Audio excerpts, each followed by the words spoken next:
So, hello everyone, welcome to मैफेक YouTube channel and I hope आप लोगों की पढ़ाई अच्छी चल रही होगी।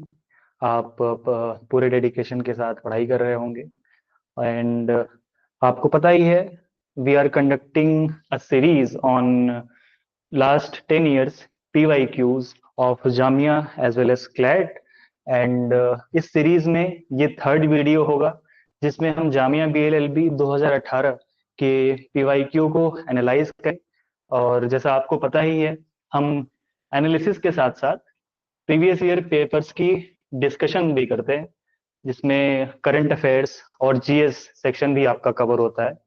तो this is not only a video of only discussion, यहाँ पे आपको GS सेक्शन भी एंड करंट अफेयर्स भी दोनों कवर होंगे। सो स्टार्ट करते हैं।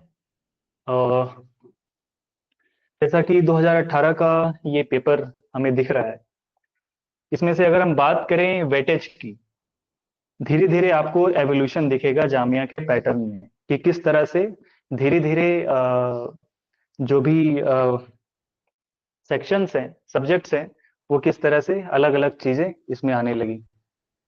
हमने था 2016 के पेपर में इंग्लिश के क्वेश्चंस जीरो थे, but in 2017 as well as 2018 आपको यहाँ दिखेगा कि इंग्लिश के 19 क्वेश्चंस पूछे गए।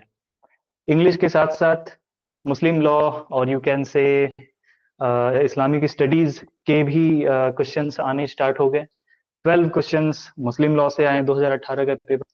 पॉलिटी के क्वेश्चंस 14 आए, लीगल एप्टीट्यूड के 24। Maths and reasoning is one of the section जहां पे क्वेश्चंस कांस्टेंट रहते हैं टिल नाउ। 10 क्वेश्चंस हमेशा इसमें पूछता है। करंट अफेयर के 34 क्वेश्चन जो कि एक सबसे बड़ा, आई विल से सबसे बड़ा पोर्शन है ये। And GS 37 question. तो ये पैटर्न था, ये एरियाज थे जहां से 2018 के पेपर में क्वेश्चंस आए थे। तो हम स्टार्ट करते हैं फिर पहले क्वेश्चन से कि पहला क्वेश्चन हमारा क्या था। What is the maximum age for joining national pension scheme NPS। NPS जो है आ, उसमें आपको पेंशन मिलती है NPS स्कीम के द्वारा। तो उसमें मैक्सिमम एज क्या है, तो इसमें इस तरह होगा 65 years. Means up to 65 years you are eligible to be benefited with the national pension scheme and 65 year is maximum और मिनिमम 18 ईयर्स होता है। और ये जो नेशनल पेंशन स्कीम है वो pension fund regulatory and development authority के द्वारा रेगुलेट किया जाता है। So this is all about national pension scheme. Currently ये पोजीशन है। कमिंग टू नेक्स्ट क्वेश्चन, ये एक करंट अफेयर से रिलेटेड क्वेश्चन था। इस करंट अफेयर्स के क्वेश्चन में ये पूछा गया था कि who among the following has been conferred with Ashok Chakra on 69th Republic Day. So as you know, हमें इस टाइप 2018 के करंट अफेयर से कोई मतलब नहीं है। तो हम ये डिस्कस करेंगे कि इस रिपब्लिक जो अभी हाल ही में गुजरा है, इसमें क्या क्या चीजें हुई और इसमें कितने अवार्ड्स मिले, किसको कितने, और who was the chief guest. तो यहाँ पे आपको स्क्रीन पे दिख भी रहा होगा। इस बार के चीफ गेस्ट जो थे वो Prabowo Subianto, he is the president of Indonesia.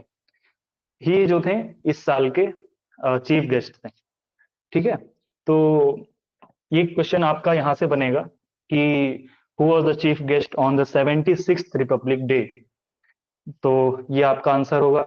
और रही बात अवार्ड्स की कि इस 26th इस रिपब्लिक डे में कौन कौन से अवार्ड्स मिले, तो इसके लिए हम देखें अगर अवार्ड्स, जो आपको मैंने पहले भी वीडियो में बताया रखा है कि हमारे इंडिया में कई तरह के अवार्ड्स दिए जाते हैं, like awards related to civilians, awards for gallantry works. So अगर हम यहाँ पे देखें तो 942 टोटल 942 अवार्ड्स दिए गए हैं रिपब्लिक डे में, जिसमें 95 अवार्ड जो थे वो गैलेंट्री अवार्ड्स थे। गैलेंट्री अवार्ड्स मींस परमवीर चक्र and these kinds of award I have discussed in first video. And then Padma Awards, Padma awards आपको पता ही होगा, Padma Bhushan, Padma Vibhushan and Padmashri are the three Padma awards. तो इस बार 7 पद्म विभूषण, 19 पद्म भूषण एंड 113 पद्मश्री अवार्ड्स दिए गए हैं। तो इस तरह से भी क्वेश्चन आता है कि कितने पद्म विभूषण, कितने पद्म भूषण अवार्ड्स दिए गए हैं। तो आपको ये नंबर जो है वो याद रखना है। और पद्म विभूषण जो है वो इम्पोर्टेंट भी हो जाता है। इसमें से आपको ऑप्शन के पूछ सकता है कि इस बार विच ऑफ द फॉलोइंग, इसमें से किसको पद्म विभूषण मिला है और किस फील्ड में मिला है। तो ये लिस्ट है टोटल 7 पर्सन जिन्हें पद्म विभूषण दिया गया है। तो आई होप ये चीजें क्लियर हो रही होंगी आपको। What was the theme of World Book Fair 2018? So it is not relevant. Okay. So 2018 relevant नहीं है। अगर अभी की बात करें दिस 2025 की, तो प्रेसिडेंट मुर्मू ने न्यू दिल्ली में वर्ल्ड बुक फेयर की इनॉग्रेशन की है। तो ये क्वेश्चन बन सकता है कि who inaugurated world book fair in 2025? So to the next question, which film won Global Sustainability Film Award in London? ये क्वेश्चन 2018 का था।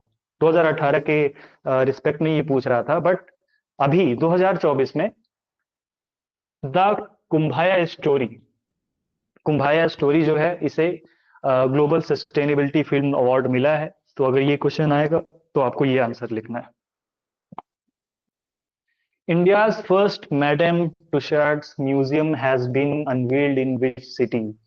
इस टाइम ये करंट अफेयर्स का क्वेश्चन था, बट क्योंकि ये काफी लैंडमार्क चीज थी कि इंडिया में मैडम तुसाद म्यूजियम खोला गया था, तो एक तरह से ये जीएस अब बन गया है।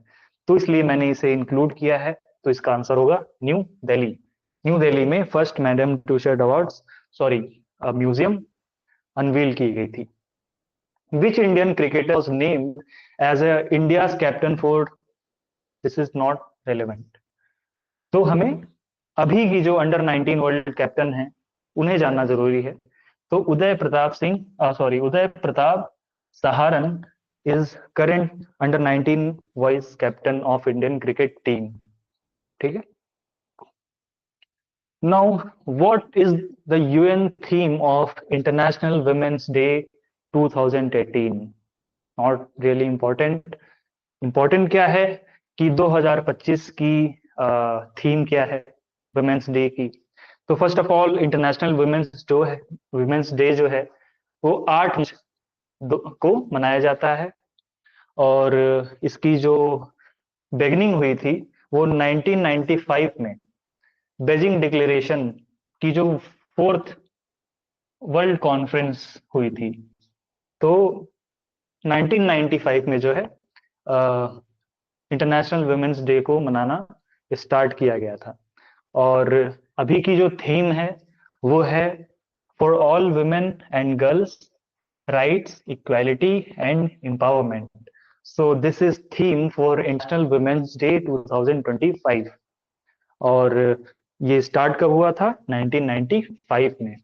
और बात करें अगर हम इंडिया की, तो इंडिया में नेशनल वुमेन्स डे जो है वो 13th ऑफ फेब को मनाया जाता है। क्यों मनाया जाता है? क्योंकि सरोजनी नायडू की बर्थडे थी 13 फरवरी 1879। तो इन्हीं के रिस्पेक्ट में 13th ऑफ फेब को नेशनल वुमेन्स डे मनाया जाता है। Name the Indian city to launch India's first helicopter taxi service. ये करंट अफेयर का क्वेश्चन था, but now it is important क्योंकि ये एक लैंडमार्क चीज थी, एज आई शेड अर्लियर। तो बेंगलुरु में पहली हेलीकॉप्टर टैक्सी सर्विस स्टार्ट की गई थी। यहां से अब इंग्लिश स्टार्ट होता है। A group of words which forms part of a sentence and contains a subject and predicate is called. तो अ ग्रुप ऑफ वर्ड्स जो एक सेंटेंस का पार्ट बनता है जिसमें सब्जेक्ट एंड प्रेडिकेट दोनों हैं, तो उन्हें हम क्या बोलेंगे? कंजक्शन तो नहीं बोलते हैं। इसका आंसर होगा क्लॉज। क्लॉज इसका राइट आंसर होगा। Count is a regular verb. Count जो है एक तरीके का ये रेगुलर वर्ब है। It is, these are irrelevant things, strong verb नहीं होता है। So this is the right answer. he is either mad or he has become a criminal is a complex sentence। Complex sentence क्या होता है? Complex sentence वो sentences होते हैं जहां पे दो सेंटेंस एक दो सेंटेंस जुड़े हो और उसमें से एक सेंटेंस जो है वो डिपेंडेंट होता है दूसरे सेंटेंस पे, तभी उसकी कोई मीनिंग निकली जाएगी। आप देखते हैं जैसे कि ही इज ईदर मैड और he has become a criminal, यहाँ पे दो सेंटेंसेस है। लेकिन अगर ये टेंस हम हटा दें तो क्या इसका कुछ मतलब होगा? ही इज इधर मैड, उसके आगे तो कुछ है ही नहीं, आगे कुछ बताया ही नहीं गया है।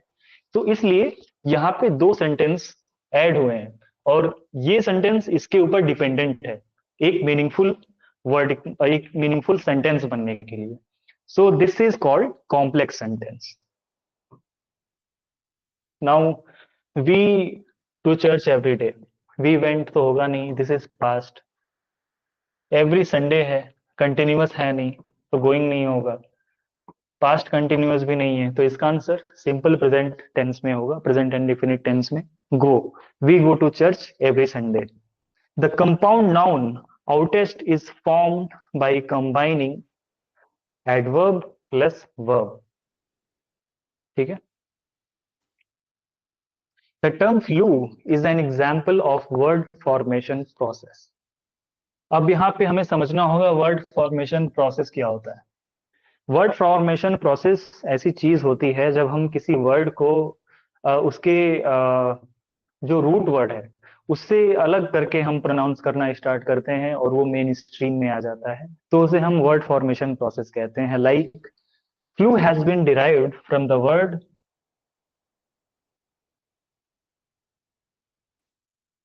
इन्फ्लुएंजा। इन्फ्लुएंजा से ये वर्ड आया है। तो यहाँ पे फ्लू, लोगों ने बस फ्लू को बोलना स्टार्ट कर दिया, इन्फ्लुएंजा। तो इस तरीके से अब जैसे ही हम काफी सारे वर्ड्स हैं, टेलीफोन, टेलीफोन, बट अभी हम सिर्फ फोन यूज करते हैं, हम ये नहीं बोलते हैं टेलीफोन आ गया, भाई देखो टेलीफोन बज रहा है। हमने एक वर्ड फॉर्म कर लिया। आ रही है बात समझ में? तो इसे हम वर्ड फॉर्मेशन बोलते हैं। तो अब हम इस चीज को काट लिए, क्लिप कर दिए, तो इसको हम क्लिपिंग बोलते हैं। किसी वर्ड को हम कट करके उसको एक शॉर्ट फॉर्म दे देते हैं, तो उसी को हम क्लिपिंग या वर्ड फॉर्मेशन में वो चीज जो है स्पेसिफिकली से क्लिपिंग बोला जाता है। तो इसका आंसर क्या होगा? क्लिपिंग।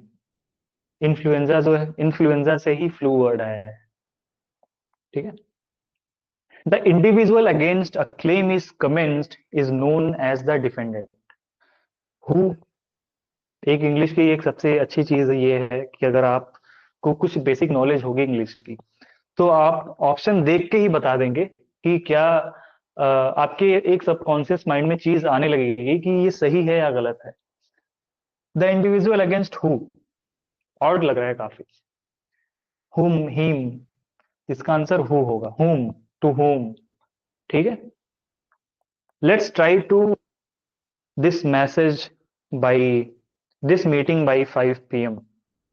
तो यहाँ पे आपको ये फ्रेजल वर्ब्स हैं।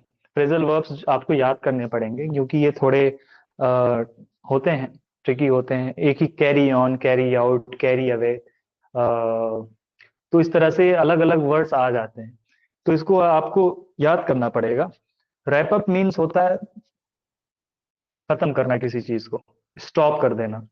तो यहाँ पे स्टॉप करने की बात की गई है कि let's try to wrap up this meeting, and this meeting by 5 PM। तो इसका आंसर रैप अप होगा। The legal term for anything indispensable means, indispensable. पहले तो हमें ये वर्ड समझना होगा कि इंडिस्पेंसिबल का मीनिंग क्या होता है। तो इंडिस्पेंसिबल का जो मीनिंग है, समथिंग वेरी इंपॉर्टेंट। ठीक है। स्पेलिंग पे ध्यान नहीं देना क्योंकि समथिंग वेरी इंपॉर्टेंट। ओके, तो सुई जनरिस मीन्स क्या होता है? On its own means a very unique thing. Okay, ultra vires means beyond the powers पार। साइन क्वा नॉन, इसका मीनिंग होता है a very important thing, a very foremost thing, कुछ बहुत ही इंपॉर्टेंट हो, तो उसे हम लीगल लैंग्वेज में साइन क्वा नॉन बोलते हैं। ये चीज याद रखिएगा, sine qua non will be the correct answer. A strong written statement generally used to support certain applications and also sometimes used as a evidence in court proceedings। एक written statement होता है, तो इसको हम क्या बोलते हैं, जो कि सपोर्ट करता है सर्टेन एप्लीकेशन को और एविडेंस के भी तरह यूज किया जाता है, तो उसे हम एफिडेविट बोलते हैं। आपने कोर्ट, अगर आप कोर्ट में गए होंगे या कहीं भी लीगल मैटर्स में, आपने हमेशा एफिडेविट वर्ड सुना होगा, तो इसका मतलब यही होता है। Doctor Shyam always seeks dash of his parents, advice, advice, इन दोनों में डिफरेंस क्या है? यहां एडवाइस दिया हुआ है, ये जो है this is a noun, this is noun, और ये जो एडवाइस है ADVISE, दिस इज वर्ब। तो यहाँ पे आप ये देखेंगे, यहाँ पे नाउन यूज होगा, वर्ब की बात नहीं हो रही है। तो जहां भी वर्ब की बात होगी, लाइक डॉक्टर आई एडवाइज्ड हर, ठीक है, तो यहाँ पे वर्ब यूज हो रहा है। But like always obey the advice of your parents, यहाँ पे ये वर्ब नहीं है, यहाँ पे एडवाइस जो है वो नाउन के तरह यूज हो रहा है। तो उस एडवाइस में नाउन की, जब नाउन का यूज होगा तो हम एडवाइस लिखेंगे, जब वर्ब का यूज होगा तो हम एडवाइस लिखेंगे। ठीक है, एस एंड सी का ही डिफरेंस है बस। तो यहाँ पे आंसर क्या होगा? यहाँ पे नाउन का यूज है, इसलिए A will be the right answer. The was examined, the wreckage was examined, इसका आंसर होगा mea culpa. Means if anyone अपनी जो कल्पेबिलिटी है उसको एक्सेप्ट कर लेता है, तो उस लैटिन मैगजीन को, लैटिन वर्ड को हम मिया कल्पा बोलते हैं। The duty of a party to litigation to prove a fact in issue is, जो ड्यूटी होती है पार्टीज की प्रूव करने की, अगर कोई इशू है, अगर आप के ऊपर कोई एलिगेशन लगा हुआ है कि आपने मर्डर किया है, आपने थेफ्ट किया है, तो आपके ऊपर ड्यूटी होगी उसे प्रूव करने की, तो उसे लीगल लैंग्वेज में हम बर्डन ऑफ प्रूफ बोलते हैं। ठीक है, burden of proof. PIL, PIL आपने काफी बार नाम सुना होगा पीआईएल का। इसका मतलब होता है public interest litigation, public interest litigation. What is PIL? PIL is generally, हमारे आर्टिकल 32 एंड 22 226 में पीआईएल की बात, मतलब आप आर्टिकल 32 एंड 226 के थ्रू आप कोई भी इंसान, कोई भी इंसान कोर्ट में कोई भी इशू चल रही हो, किसी की लीगल राइट वेट हो रही हो, तो कोई भी इंसान कोर्ट में अपील कर सकता है, कोई भी इंसान कोर्ट से रेमेडी मांग सकता है। तो इसी प्रोसेस को हम पीआईएल बोलते हैं। ठीक है, तो आर्टिकल 32 के थ्रू हम सुप्रीम कोर्ट में जाते हैं एंड आर्टिकल 226 के थ्रू हम हाई कोर्ट में जाते हैं, और इसमें 5 रिट्स होती हैं। उसी उसी के बेसिस पे हम पीआईएल फाइल करते हैं। जैसे कि हुसैनारा खातून versus state of Bihar was a very important case, and ये पहला केस था, फर्स्ट पीआईएल केस था ये। इसमें क्या था कि कई सारे कन्विक्ट्स जो थे वो जेल में बंद थे अंडर ट्रायल, उनकी ट्रायल नहीं हुई थी, उन्हें सजा भी नहीं मिला था, बट वो जेल में अपनी जिंदगी काट रहे थे, उन्हें सजा भी नहीं हुआ था। तो इन लोगों के लिए पीआईएल फाइल किया गया कि इन लोगों की भी कुछ राइट्स हैं, rights of the prisoners under trial. तो ये फर्स्ट केस था, फर्स्ट पीआईएल केस 1979 में, and justice Bhagwati is known as father of PIL. Now the magazine ignorance of fact excuse ignorance of law does not excuse, इस magazine को हम क्या बोलते हैं?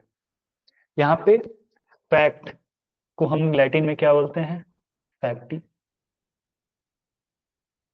सॉरी ये फैक्टी, एंड लॉ को juris. Means ignorantia facti excusat, ignorantia juris non excusat। Means हम ignorance of fact को तो excuse कर सकते हैं कि चलो किसी को मालूम नहीं था, लेकिन ignorance of law को हम excuse नहीं कर सकते हैं। अगर आप ये नहीं कह सकते कि मुझे ये नहीं पता था कि इस एरिया में जो थेफ्ट है वो इलीगल है, इसलिए मैंने चोरी कर ली, या यहाँ पे स्मगलिंग इलीगल है, या पे ड्रिंकिंग इलीगल है, इसलिए मैंने लॉ की इग्नोर कर दिया मैंने। तो आप ये नहीं कैसे कह सकते। ओनली इग्नोरेंस, आप फैक्ट की ये प्लेडिंग दे सकते हैं कि मुझे ये पता नहीं था, ये आपको डिफेंस मिल सकता है, लेकिन आपको कभी ये नहीं डिफेंस मिलेगा कि अगर आप ये कहें कि मुझे इस लॉ के बारे में पता नहीं हुआ था। ये प्रिज्यूम किया जाता है कि आप जिस कंट्री में हैं, अ, आप लॉ ऑफ लैंड को जानते हैं। Audi alteram partem, what does it mean? It is a kind of natural justice. इसका मतलब ये होता है कि no man shall be condemned unheard. Means कोई भी पर्सन ऐसा नहीं होना चाहिए कि उसकी उसकी दलील ना सुनी जाए। बोथ पार्टीज मस्ट बी, दोनों पार्टीज को ये अपॉर्चुनिटीज होनी चाहिए कि उनकी बातें सुनी जाए। वो क्या चाहते हैं? मिरांडा राइट्स के बारे में आपको पता होगा कि अमेरिकन कोर्ट्स में मिरांडा राइट्स की बात की गई, जिसमें जो भी एक्यूज्ड जो थे, उनको एडवोकेट देने की बात की गई कि आपकी ये राइट्स हैं कि आप खुद को रिप्रेजेंट करें कोर्ट्स में। तो इसी प्रिंसिपल को हम ऑर्डी एल्ट्रम पार्टम बोलते हैं। Choose the correct sentence. I will inform this man them, ये सिक्स का लड़का भी बता दिया गलत है। आई विल इन्फॉर्म दिस देम, कोई वो भी नहीं बन रहा है, वह भी नहीं बन रहा है। आई will inform them of this, ये भी नहीं सही लग रहा है, ऑफ यहाँ पे होना नहीं चाहिए। I will inform this to them, this is correct. यहाँ पे I will inform this to them will be the correct answer. The parties must abide by the terms of the agreement. कहीं भी abide, किसी भी abiding होने की बात हो तो यहाँ पे आप अबाइड बाय यूज करिएगा। अबाइड टू से आप परहेज करिएगा। The president has given this assent, this is the right spelling. आप ये मत लिख दीजिएगा। एसेंट का मतलब होता है अप्रूवल देना किसी चीज को। तो प्रेसिडेंट ने एसेंट दिया बिल को। मोडस एंडाई मीन्स, मोडस ओपेरेंडाई मीन्स होता है किसी काम को करने का प्रोसीजर, कि आप इस काम को किस तरह से कर रहे हैं। तो इस चीज को हम मोडस ओपेरेंडाई बोलते हैं, the way of doing something. The reported form of the sentence he said what a beautiful day. तो आपको रिपोर्टिंग वर्ब पढ़ना होगा, and direct indirect verb, and active voice, passive voice, ये सब आपको जानना जरूरी है क्योंकि इस टाइप के क्वेश्चंस आ रहे हैं। व्हाट ए ब्यूटीफुल डे, तो यहाँ पे आपको पता ही होगा, ये यहाँ पे एक एक्सक्लेमेशन है। तो एक्सक्लेमेशन वर्ड क्या यूज होगा? ही exclaimed that it was a beautiful day. This is the right reported verb. Platinum is much more or most। यहाँ पे जब भी कंपैरिजन की बात हो, तो अगर किसी एक चीज को कंपैरिजन कर रहे हैं, यहाँ पे प्लेटिनम को हम अदर मेटल के साथ कंपेयर कर रहे हैं, तो इसलिए यहाँ पे मोर यूज होगा। I am more taller than you, तो यहाँ पे मोर का यूज होगा। अगर कंपैरिजन ना हो, सुप्रीम हो, कि knowledge is most important thing, तो यहाँ पे मोस्ट का यूज होता है जब कोई कंपैरिजन ही ना हो। कंपैरेटिव थिंग में मोर का यूज किया जाता है। The press is starting to speculate whether the minister can survive this time। Speculate के आगे हमेशा हम ऑन लिखते हैं, ऑन।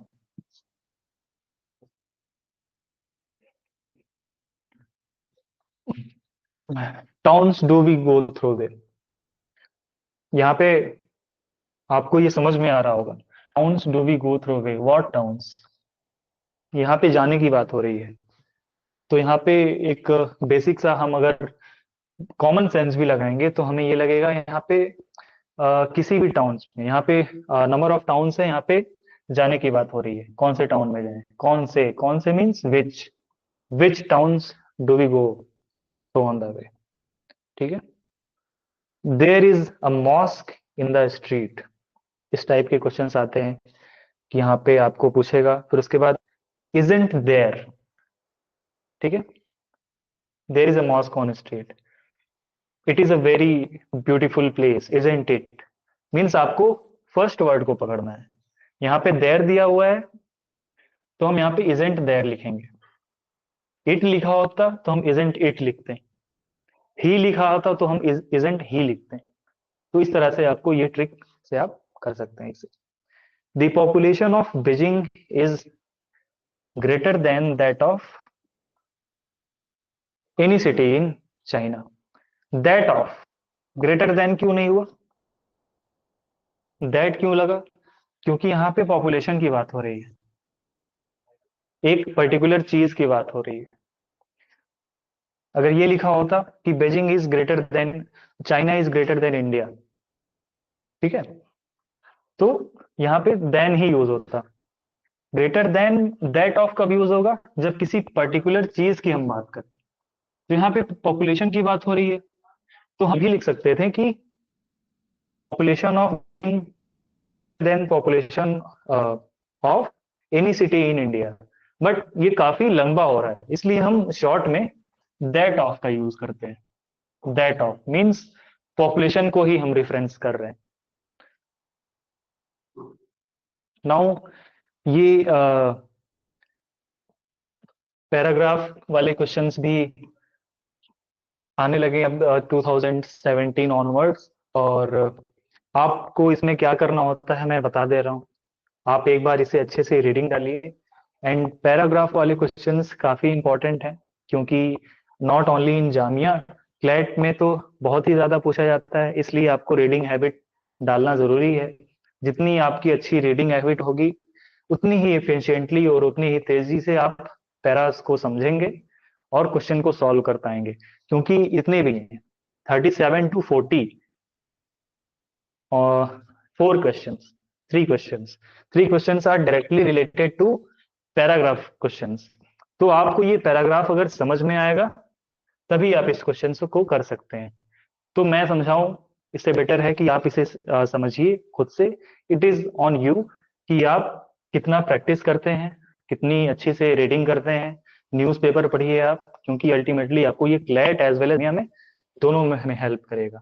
तो मैं 39-40 इसे स्किप कर रहा हूँ।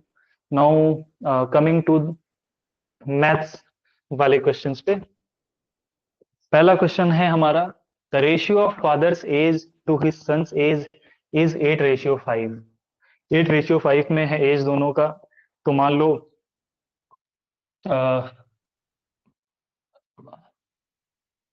फादर की एज जो है वो 8x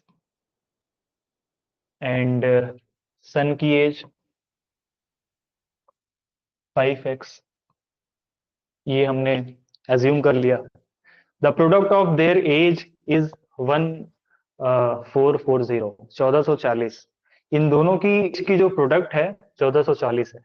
तो 1440 है तो हम ऐसे लिख सकते हैं 8x into 5x is equal to 1440। Product of दोनों की एज की प्रोडक्ट जो है 1440 है। अब इसे हम अगर सॉल्व करें, 8 5 जा 40x is equal to 1440, x is equal to 1440 upon 40।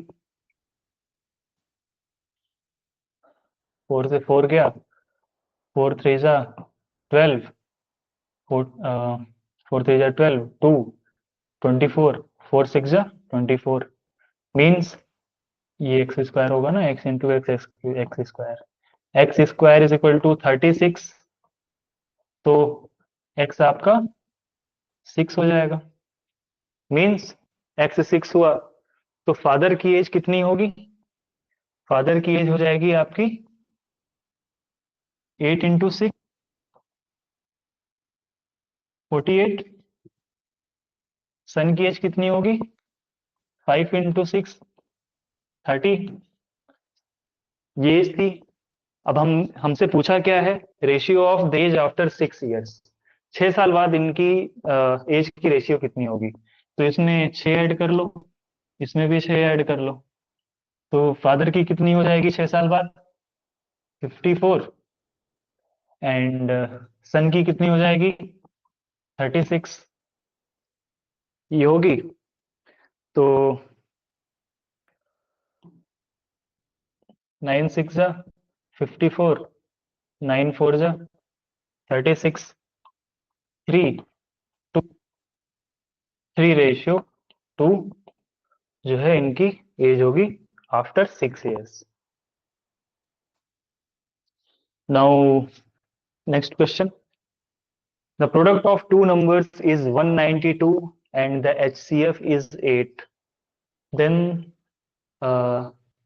The ratio, sorry ये रेशियो है, राशन नहीं है, इसलिए आप कंफ्यूज नहीं होइएगा, ratio of HCM and LCM is, तो एक इसमें फॉर्मूला होता है प्रोडक्ट ऑफ टू नंबर्स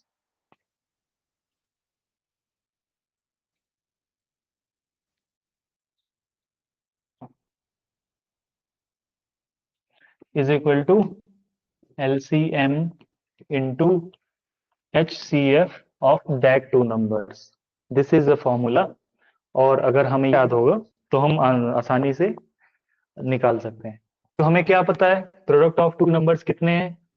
192 है, इज इक्वल टू HCF हमें पता है 8 है, इनटू LCM हमें पता नहीं है, तो LCM हम पता कर लेंगे। LCM क्या होगा? 192 अपॉन 8, इधर जाएगा 8 नीचे, तो आप इसे फिर डिवाइड करो, 8 2 जा 16, 3 आया, 8 4 जा 32,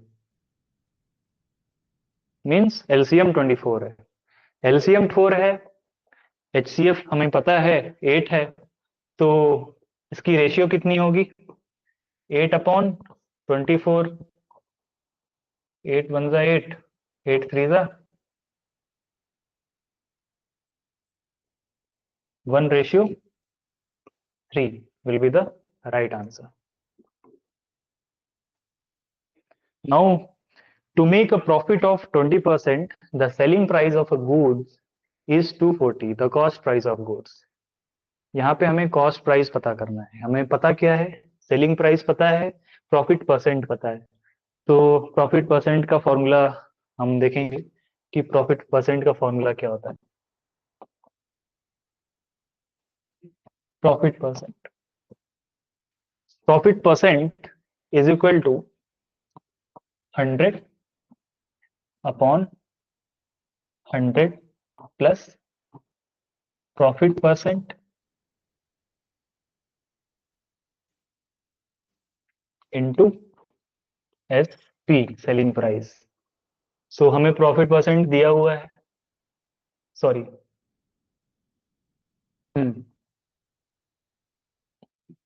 profit percent, sorry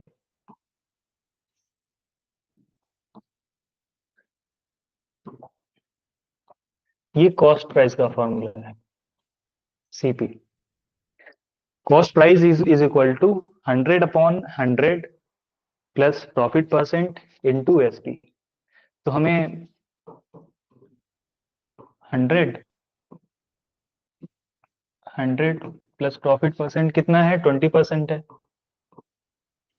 into selling price 240 है, तो 100 120 इंटू 240 टू से जाएगा, 100 into two is equal to 200. 200 will be the cost price of that product. Now, in what ratio should Darjeeling tea costing 400 kg?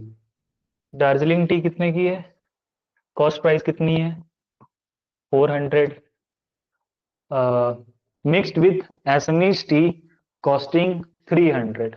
एसमीज T इसकी cost कितनी है 300 है. Means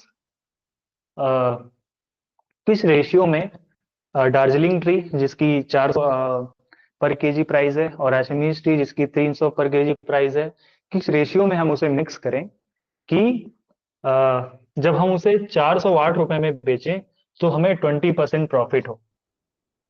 ये basically question है कि किस रेशियो में हम उसे बेचें कि अगर हम उसे 408 रुपीज सेलिंग प्राइस हो उसकी, 408 रुपीज की सेलिंग प्राइस अगर हो तो हमें 20% प्रॉफिट हो.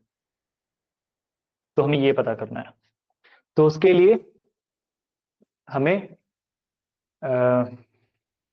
देखते हैं, लेट अज्यूम कि कॉस्ट प्राइस जो है वो 100% ही होगा, 100. ठीक है, तो सेलिंग प्राइस कितनी होगी 120 हो जाएगी क्योंकि 20% इंक्रीज हुआ है ना. तो 120% इज इक्वल टू 408. ठीक है, 120% जो है वो 408 है.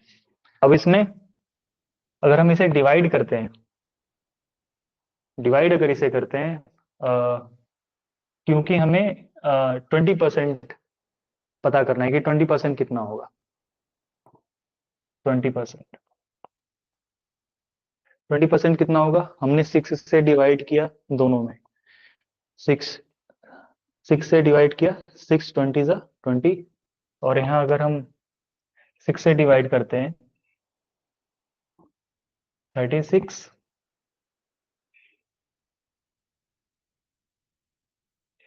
12 60 36.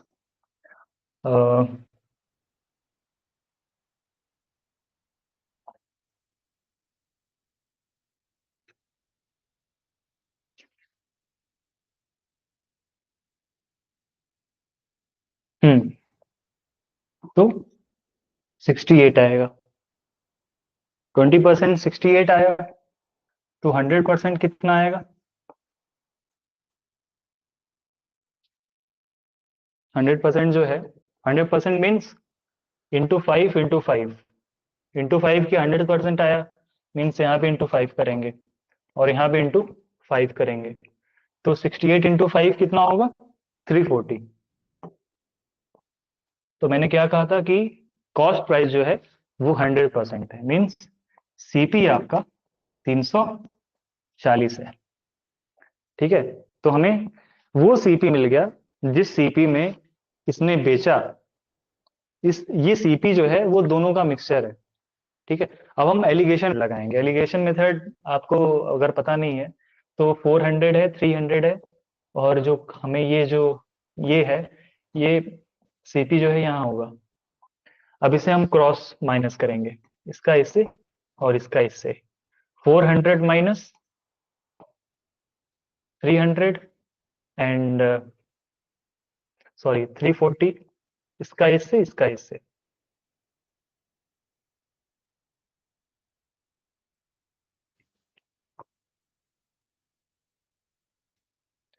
300 minus 340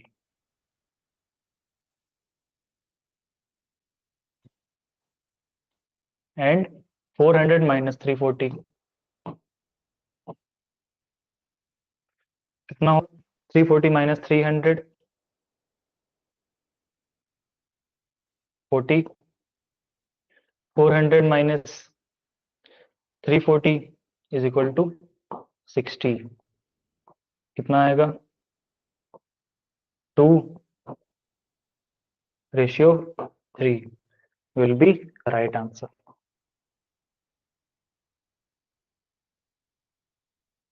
Now the difference between compound interest and simple interest on इसे हम नोट कर लेते हैं। प्रिंसिपल अमाउंट कितना है? 15,000। टाइम कितना है? 2 ईयर। रेट कितना है? 10%। At the rate of 10%। तो हमें पूछा है कि इस रेट पे simple interest and compound interest में डिफरेंस कितना।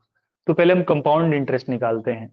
तो कंपाउंड इंटरेस्ट निकालने के लिए हमें ये जानना जरूरी है कि अमाउंट कितना होगा, जो टोटल अमाउंट है, क्योंकि C I is equal to amount minus principal. और अमाउंट का फॉर्मूला क्या है? Principal 1 plus R upon 100 into, sorry, to to power time. ये फॉर्मूला है, तो हम इसमें अब पुट करते हैं। अगर हम पुट करेंगे तो क्या आएगा? Principal 15,000 1 plus R is equal to 10 upon 100, time 2 years to the power 2, then 15,000 100 plus 110 10 100 to the power 2। 0 से 0 हो गया, 11/10 मीन्स 15,000 इंटू 11/10 इंटू 11/10, क्योंकि पावर 2 था। तो 0 से 0 गया, तो 0 चला गया। 1500 11 इंटू कितना होगा? 150 इंटू 11 इंटू 11 121, क्या आएगा? 1850। तो ये हमारा अमाउंट आ गया, टोटल अमाउंट। अब सीआई का फॉर्मूला ये है, compound interest is equal to amount minus principal. तो हम अमाउंट कितना था? 1850 माइनस 1500, 1500 कितना आएगा? 13150 will be the compound interest. Compound interest जो है आपका, वो 13150 आएगा। अब हमें फिर एसआई निकालना है, सिंपल इंटरेस्ट। सिंपल इंटरेस्ट का फॉर्मूला आपको पता ही है, P into R into T upon 100।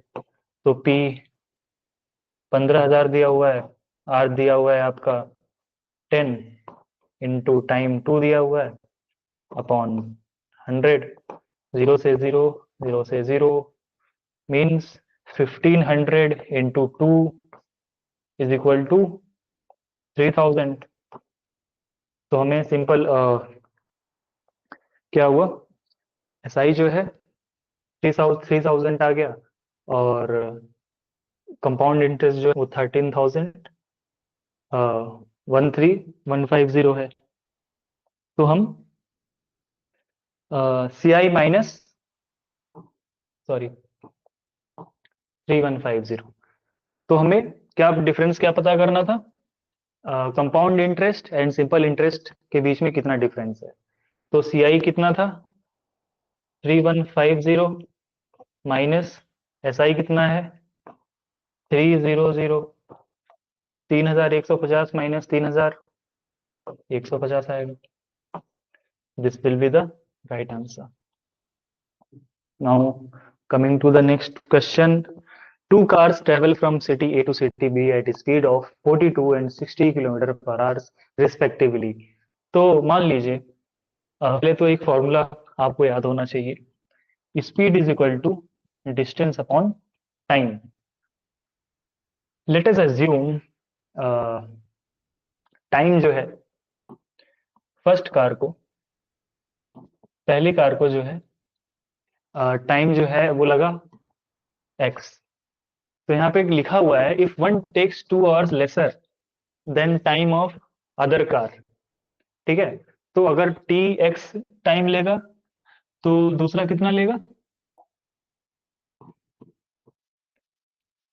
x+2, क्योंकि एक 2 घंटा कम टाइम लिया, दूसरा वाला 2 घंटा ज्यादा लिया, तो एक का टाइम x हो जाएगा, एक का टाइम x+2 हो जाएगा। अब इसमें क्या पूछा हुआ है, distance between the two cities. तो हमें पहले का पता है 2 km/h, तो हम फर्स्ट वन को हम फर्स्ट कार की स्पीड इस फॉर्मूले में रखते हैं। तो स्पीड कितनी थी, 42 थी, डिस्टेंस कितना था, x, सॉरी डिस्टेंस हमें पता करना है ना, डिस्टेंस तो d ही होगा, टाइम कितना था, x, पहला ये है। दूसरा क्या होगा, दूसरे की स्पीड कितनी थी, 60 km/h, डिस्टेंस हमें पता करना है, और इसकी टाइम कितनी होगी, x+2। ठीक है, x+2 will be the time taken by. तो अब इसे हम सॉल्व करते हैं। ठीक है, अगर हम इसे सॉल्व करें तो पहले का क्या होगा, x कहाँ जाएगा, 42x is equal to D, अगर हम d को इधर लाएं तो -d+42 is equal to 0। Similarly अगर हम सेकेंड को करें, x ऊपर जाएगा तो क्या होगा, ये मान लो एक ही है। ठीक है, अगर दूसरे वाले को करें 60x प्लस 2 की मल्टीप्लाई 60 से भी होगी, x की मल्टीप्लाई 60 से होगी, 2 की भी होगी, तो कितना 120 is equal to D. D को हम इधर लाते हैं अगर, -d is equal to, sorry -d+60x, 120 को उधर करते हैं अगर, इज इक्वल टू -120। ठीक है, माइनस है ये, -120। अब हमें दो इक्वेशंस मिल गए। अब अगर हम इसे माइनस करें, अगर पहली इक्वेशन को दूसरे इक्वेशन से अगर हम माइनस करें, -d+40 इज इक्वल टू 0, दूसरा ये था -d+60 इज इक्वल टू -120, ये हमारा इक्वेशन बना था। ठीक है, अगर हम माइनस करें तो यहाँ पे ये प्लस होगा, माइनस प्लस कट जाएगा। ठीक है,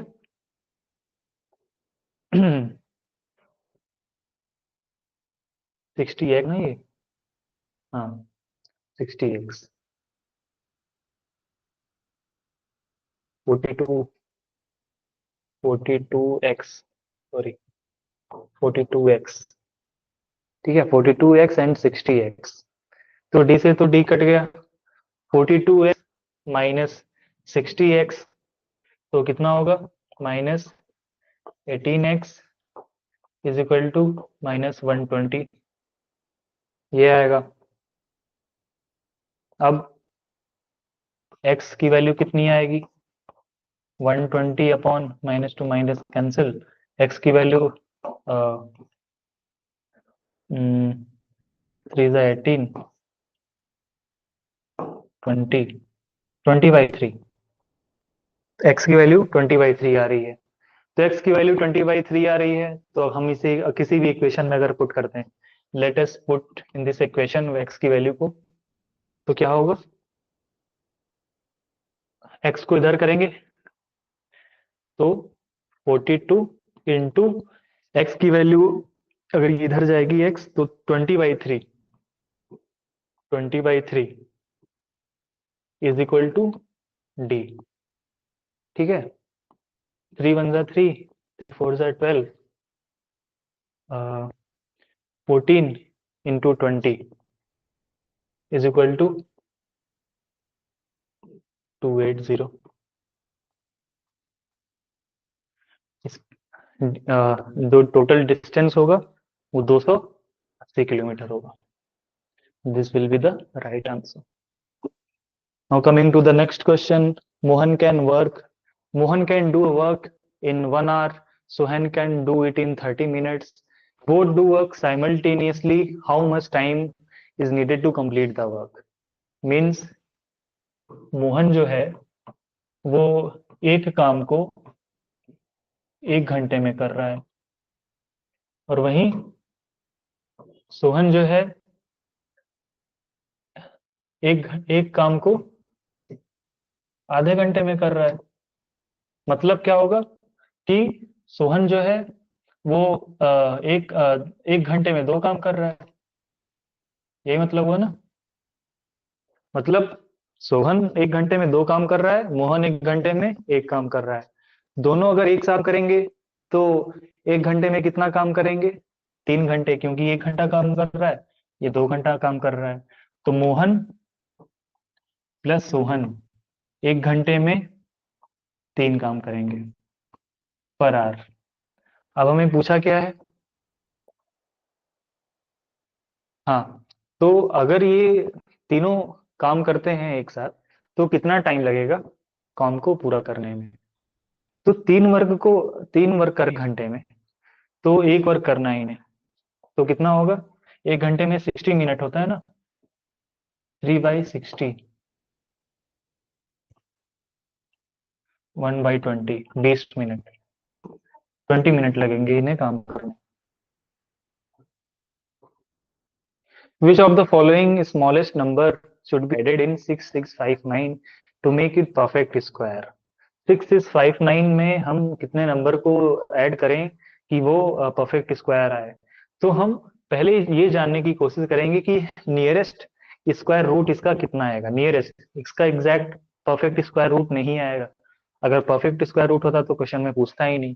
तो उसके लिए हमारी एक वो होती है जिससे हम इसे निकालते हैं स्क्वायर रूट 6659. ठीक है. तो हम 66 को अगर लें तो मैक्सिमम परफेक्ट स्क्वायर किसका बनेगा? 64 का बनेगा, क्योंकि इसके बाद 66 आएगा. तो 8 यहाँ लिखेंगे. 8 8 जा 64, बचा कितना? 6 में से 2 2, और 59 को यहाँ लिख लेंगे 259. ठीक है. 8 8 जा 64. अब हम यहाँ पे 1 से मल्टीप्लाई करेंगे तो हमें 81 का लेना होगा. तो और 2 से करेंगे तो ज्यादा हो जाएगा 259 से. 82 का स्क्वायर 259 से ज्यादा हो जाएगा. तो हम इसे 1 ले यहाँ पे, यहाँ भी 1 लेना होगा. तो 81 जा 81 मीन्स बेसिकली 81 जो है, 81 ही जो लीस्ट सबसे कम होगा, उसके बाद इसका ज्यादा आने लगेगा. तो 81 है. ठीक है. 81 के बाद का कौन सा है? 82 है. 82 का हम स्क्वायर मान लें कितना होगा? 82 का स्क्वायर जो है लेट मी चेक, 6724. 6724 जो है वो 82 का स्क्वायर होगा, और यहाँ पे 6659 है. तो हम जो है 6724 को माइनस करेंगे 6659 से. 59 14 95 65.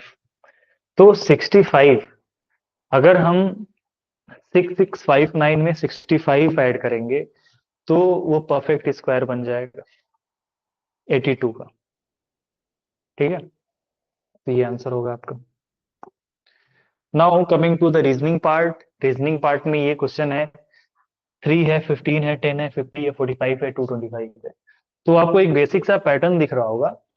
3 5 जा 15 माइनस 5 10, 10 5 जा 50 माइनस 5 45, 45 5 जा 225 माइनस 5. तो क्या आएगा?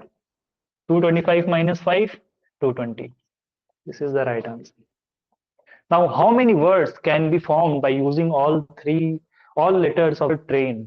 तो इस टाइप के क्वेश्चंस में आपको क्या करना है, आपको बेसिकली देखना है कितने वर्ड्स हैं, और उन वर्ड्स को, यहाँ पे 5 वर्ड्स हैं, तो आपको 5 इंटू 4 इंटू 3 इंटू 2 इंटू 1 कर देना है, और इसकी जो मल्टीप्लीकेशन की वैल्यू आएगी, आप उतने नंबर्स इन इस लेटर से बना सकते हैं। 5 4 जा 20, 23 जा 60, 62 जा 120। मीन्स आप इस नंबर से, इस 5 लेटर्स से 120 वर्ड्स बना सकते हैं। This will be the right answer. Now, which of the following fundamental rights was described by B.R. Ambedkar as the heart and soul of the Constitution? तो इसका आंसर होगा right to constitutional remedies, article 32, जिसके बारे में मैंने कई बार जिक्र भी किया है। Which of the following is presided over by a person who is not a member of that house? Lok Sabha इसमें ये पूछा है, मतलब कि कौन से पर्सन जो है वो इवन मेंबर भी नहीं होते हैं हाउस के, उसके बावजूद वो हाउस को प्रिसाइड करते हैं। तो लोकसभा स्पीकर होते हैं, वो मेंबर तो होते ही ऑब्वियसली हाउस के, ठीक है, तो ये तो नहीं होगा। लेजिस्लेटिव काउंसिल ऑफ स्टेट के भी होते हैं। राज्यसभा का जो एक्स ऑफिशियो चेयरमैन है वो है vice president of India. And you know, and if you don't know, note that कि president, vice president of India is not part of the house, तो इसलिए इसका आंसर होगा राज्यसभा। राज्यसभा में vice president of India decide करता है और he is not a part of house, इसलिए राइट आंसर होगा। Which constitutional amendment act has provided for compulsory education for children from 6 to 14 years of age?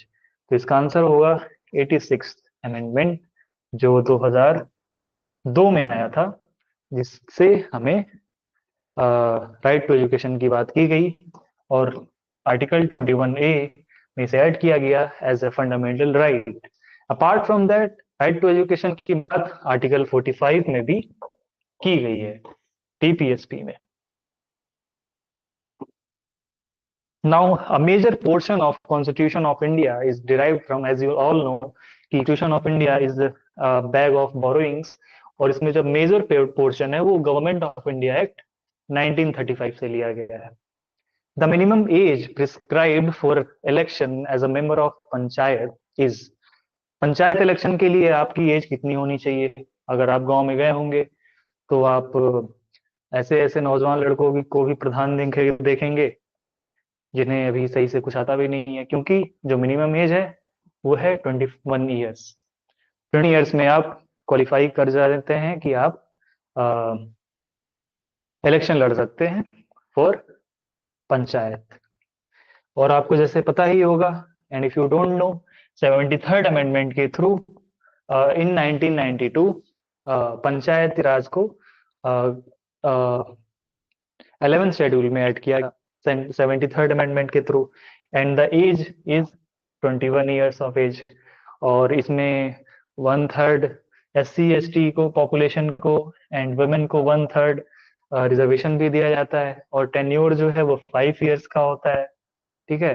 Establishment of state finance commission after every 5 years to review the functions of panchayat. तो ये जो है all about Panchayati Raj. 3 tiers of government, 3 tier होती है, village level की होती है, block, taluk, mandal level and district level. तो ये एक स्ट्रक्चर है पंचायती राज का। Now, the corruption charges against the civil servants of civil central government are proved bye, जो करप्शन चार्जेस लगते हैं not only on civil servants but also in many authorities related to government, तो इनकी जो corruption charges होती हैं वो कौन प्रूव करता है, इन पे कौन जांच बैठाता है? तो सेंट्रल विजिलेंस कमीशन जो है, इसकी ड्यूटी है कि आप करप्शन को वो करें। सेंट्रल विजिलेंस कमीशन की हम आप बात करें तो 1964 में इसे लाया गया था टू प्रिवेंट करप्शन, और इसको श्री के संथानम हेड किए थे, एंड संथानम कमेटी जो है वो करप्शन सीवीसी से, सेंट्रल विजिलेंस कमीशन से रिलेटेड है। CVC is not controlled by any ministry और डिपार्टमेंट। सीवीसी जो कोई मिनिस्ट्री नहीं है, ये एक इंडिपेंडेंट बॉडी है which is only responsible for the parliament. Okay, so this is all about CVC. The Prime Minister of India is elected by Lok Sabha, elected by Parliament, elected by majority party in Lok Sabha, elected by people. तो इसका answer क्या होगा? पहले हम देखते हैं article 75 क्या बात करता है। Article 75, President appoints PM and other members are appointed by the President on the advice of PM. Ministers hold the ones during the pleasure of President. Councils of Ministers is collectively responsible for Lok Sabha. तो according to article 75 में ये बात की गई है कि prime minister president oath दिलाता है प्राइम मिनिस्टर को, and prime minister is elected by the लोक सभा। Which of the following Chief Justice of India acted as a President of India for the time being? Means कौन से ऐसे इकलौते chief justice थे इंडिया के जो he was also acting president भी थे ये? तो इसका आंसर होगा justice Hidayatullah.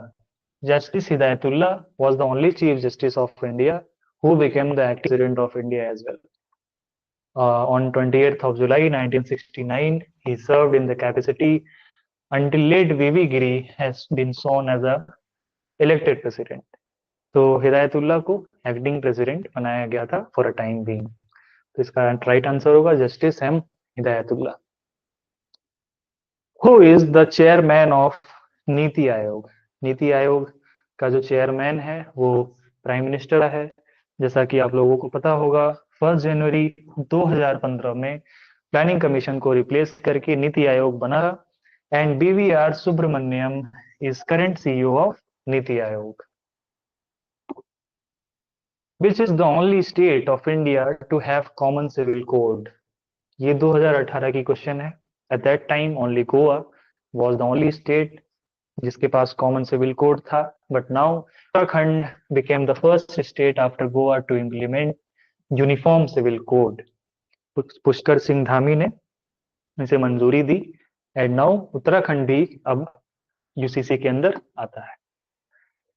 Principal fact based questions. Principle fact based questions में आपको स्टिक करना है बस प्रिंसिपल पे। प्रिंसिपल में जो लिखा गया है आपको वही करना है। ये नहीं कि अरे ये गलत लिखा हुआ है, ये तो सही नहीं है, यहाँ पे चोरी को लीगल कह रहा है। अगर चोरी को लीगल कहा है तो आप चोरी को लीगल ही लिखे, आपको बस प्रिंसिपल पे स्टिक करना है। तो इसमें लिखा है attempt is an act done with an intent to commit crime and forming part of the series of the acts which would constitute actual commission for the crime if not interrupted. Interrupt नहीं किया जाए, ठीक है, और series of act हो, ठीक है। A intending to murder B, A B का मर्डर करना चाहता था, उसने पॉइजन परचेज किया और मिक्स किया ग्लास ऑफ वाटर में, और उसने सर्व करने वाले को दे दिया कि वो बी को दे दे। बट जैसे ही बियरर अप्रोच किया बी पे, लॉसेस हिज बैलेंस एंड अपने उस ग्लास को ड्रॉप कर दिया। तो यहाँ पे एक क्वेश्चन उठता है कि क्या इसे अटेम्प्ट माना जाएगा? तो जी हाँ, बिल्कुल इसे अटेम्प्ट माना जाएगा, क्योंकि एक ही पोजीशन से वो चीज चली गई बाहर, उसको अब कंट्रोल नहीं था उस पर। जब तक आपको आपके ऊपर आप उसे आप किसी क्राइम को कमिट करने की से पीछे हट सकते हैं, आपके पास वो पावर हो। जैसे कि उसने अगर ग्लास में जहर मिला रहा था लेकिन उसकी माइंड चेंज हो गई, तो उस टाइम वो चेंज कर सकता था। लेकिन जैसे ही उसने दे दिया बियरर को कि जाओ तुम सर्व कर दो, अब उसके पास कोई ऑप्शन नहीं है कि अब दिमाग वो चेंज भी करना चाहेगा तो नहीं कर पाएगा। तो इसलिए इसे अटेम्प्ट बोला जाता है, ठीक है। तो A has committed the offence of attempt to murder, ठीक है। ये आप locus paenitentiae test, proximity test आप लॉ कॉलेज में पढ़ेंगे। Next is whoever intending to take dishonestly any movable property out of the possession of any person without that person's consent moves that property in order to such taking is said to commit theft dishonestly.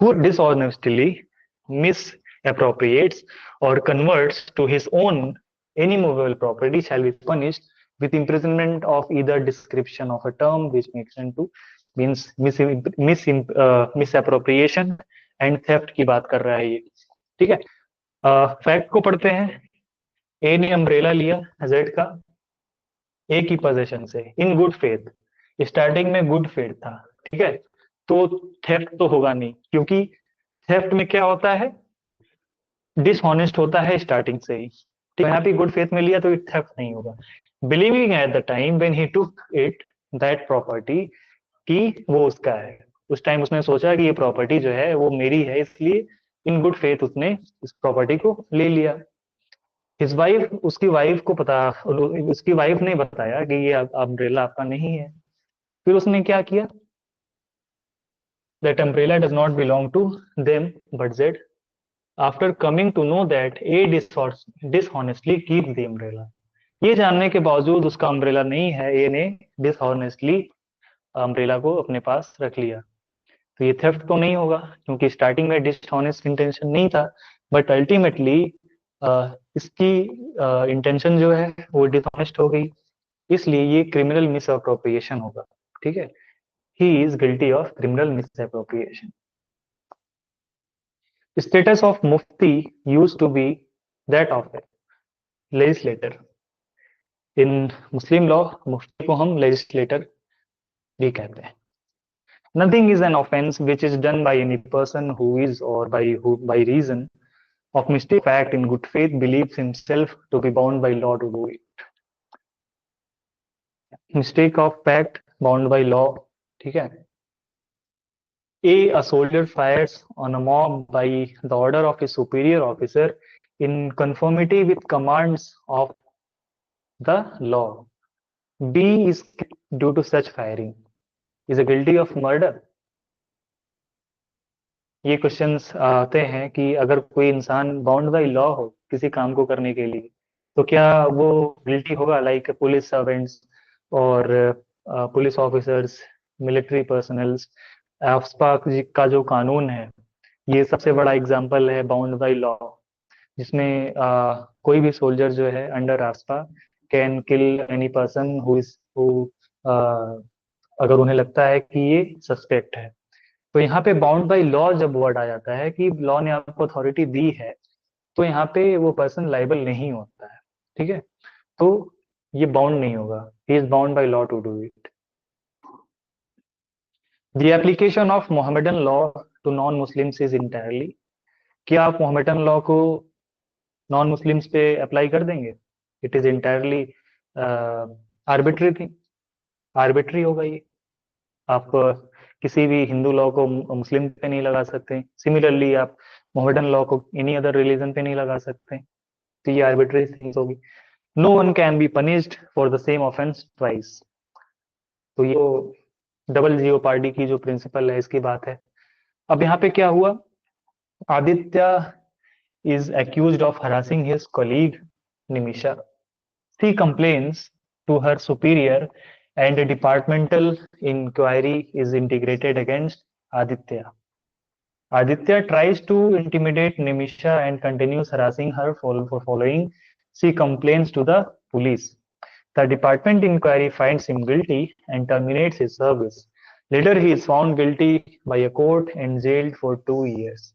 He claimed that he has been punished twice. तो क्या एक बार तो इसे department से निकाल दिया गया एक बार इसे कोर्ट में भी दे दिया तो सही बात है एक बार वहां पे पनिशमेंट हुई फिर एक बार कोर्ट में भी पनिशमेंट हो गई तो होना चाहिए लेकिन जो डबल जीओ पार्टी की जो प्रिंसिपल है वो बात करती है any punishment any conviction given by court not any other authority ठीक है तो यहाँ पे इसे हम पनिशमेंट नहीं मानेंगे जो पनिशमेंट कोर्ट देगा जो कन्विक्शन कोर्ट करेगी उसे ही हम मानेंगे that is why he has not been punished twice for the same offense. उसे पनिश नहीं किया गया है सेम ऑफेंस के लिए. Now, whoever causes death by an act with the intention of causing death or with the intention of causing such bodily injury, culpable homicide का basically इसमें section दिया हुआ है. Mens rea as actor reas must concur to the result of. Mens rea and actus reas are two ingredients which is essential for committing a crime. तो facts क्या है? A and B went for shooting. A और B जो है वो shooting के लिए जाते हैं, गन वाली शूटिंग, नॉट ये वाली. A knows Z to be behind the bush. A को पता होता है कि जेड जो है वो झाड़ी के पीछे बैठा हुआ है. बी को नहीं पता होता है. A induces B to fire to bush. B को नहीं पता है बट ए को पता है. बट और ए कहता है कि फायर करो बुश के पीछे, और उस फायरिंग से जो है जेड की मौत हो जाती है. तो क्या यहाँ पे ऑफेंस कमिट हुआ है? क्योंकि भाई बी को तो पता ही नहीं था. तो क्या होगा यहाँ पे? A induces fire at the bush. उसे पता था कि जेड बुश के पीछे है, तो इसलिए A will be the guilty of culpable homicide. B जो है वो गिल्टी नहीं होगा, गिल्टी नहीं होगा किसी भी ऑफेंस के लिए. तो B will be the right answer. Now, necessity knows no law, and any person facing danger may do all that is necessary to avert the same till he can take recourse to public authorities. Necessity की बात ये है कि आप necessity अगर हो तो आप खुद को बचाने के लिए या किसी को भी बचाने के लिए आप जो भी reasonable steps है आप उसे उठा सकते हैं. Facts क्या है? Akshay, a law-abiding citizen, decided to remove the weed of corruption from Indian society. One day, confronted with a bribing official, Akshay decided to teach him a lesson and punished him on a face. Akshay's decision was what? क्या ये अक्षय का जो decision था वो सही था? बात होती है रीजनेबिलिटी की. आप प्राइवेट भी जब करते हो तो वहां पे प्रोपोर्शनेट इंजरी की, प्रोपोर्शनेट हार्म की बात होती है. अगर आपको कोई थप्पड़ मारे तो आप उसे गोली नहीं मार सकते. ठीक है.